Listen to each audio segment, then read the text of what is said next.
Okay, part 2 of the back-end process of renting out my fifth wheel. So I talked about what I charge in part 1 as well as some of the fees that I have for renting out my fifth wheel. The other question that you need to ask is, where is this site at? Is this at a campsite? Are they boondocking somewhere? Is it on someone's property? So I now actually charge a boondocking fee after having a very difficult rental one time.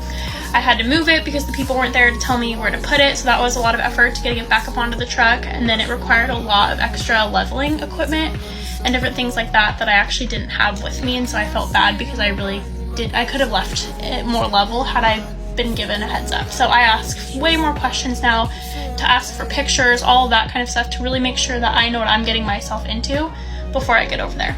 The next thing that I charge for is delivery. Because it's a fifth wheel, I deliver it, and that's another question when people ask me if they can pick it up. I always say, well, do you have a fifth wheel hitch? And a lot of times they don't realize that they don't have a fifth wheel hitch, and typically someone who has a fifth wheel hitch probably has a fifth wheel.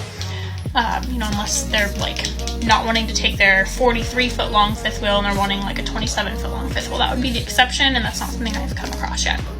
So I always make sure if anyone does try to pick it up to tow it, that they actually have the proper fifth wheel hitch. And to be honest, I would need lots of copies of driver's license, insurance, things like that if someone was going to actually tow my fifth wheel.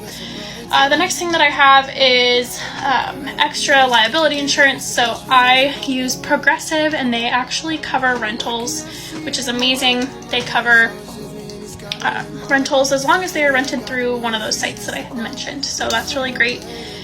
Covers any of the renter's belongings, anything right outside the fifth wheel. It's a really, really great insurance company for trailers, 100%. Let's see, the other thing that I like to do is I do a lot of cross marketing and things like that. So I do post on Instagram. I have a link in my bio that links to all the different websites that my trailer is listed on.